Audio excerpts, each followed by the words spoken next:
In D2L, you can attach due dates to assignments so that D2L displays them in several ways to you and your students.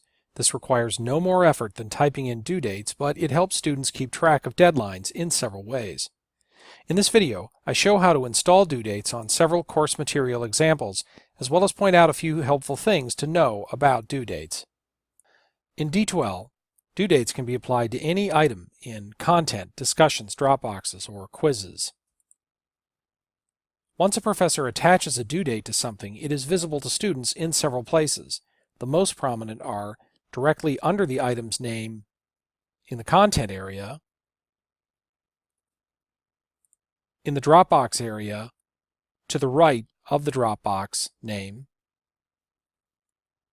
and in the calendar widget on the course home screen. If a professor has installed due dates on Dropboxes or quizzes, students can turn on a notification which warns them of a due date 48 hours in advance by email or text messages. Due dates do not prevent students from handing in late work, but they can provide cues to you, the professor, when work has been handed in late.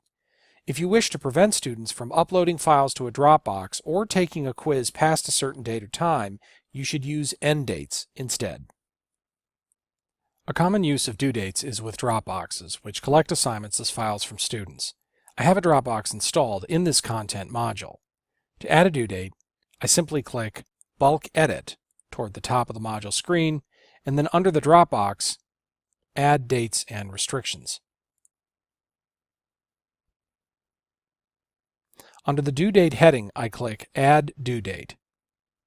I can type in the due date and time, or I can use the calendar and time drop-downs to choose.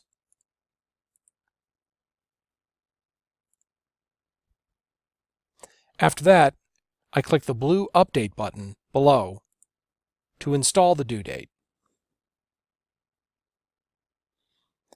Due dates work essentially the same for quizzes. You can install a due date either in the quiz editor or at the content link in the content area. In this case, I'll install a due date on a quiz in the quizzes area.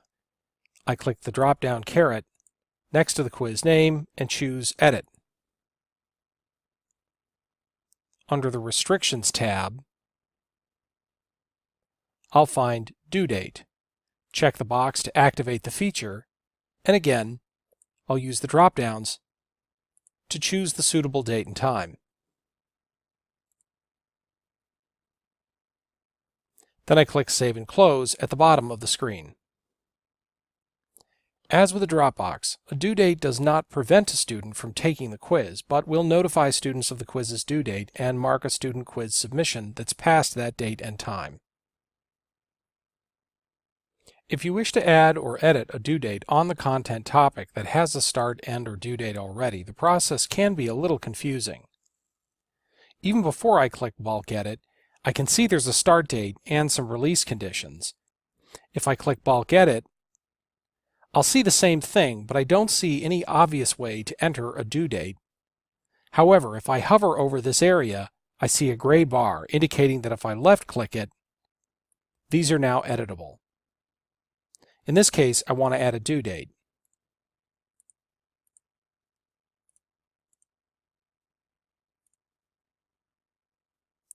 If I'd like to remove a start, end, or due date, I can click the X next to it.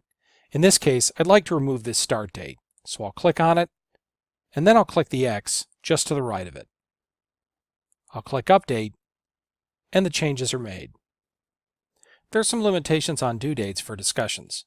The Discussions Area Editor does not have a due date feature, so they can only be added in the content area. After that, D2L can only provide one due date per discussion topic.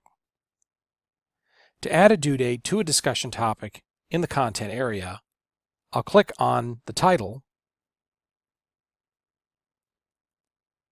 and then scroll down to Add Dates and Restrictions.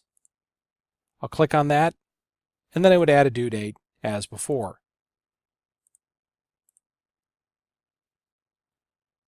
This particular workflow also works for other things besides discussions.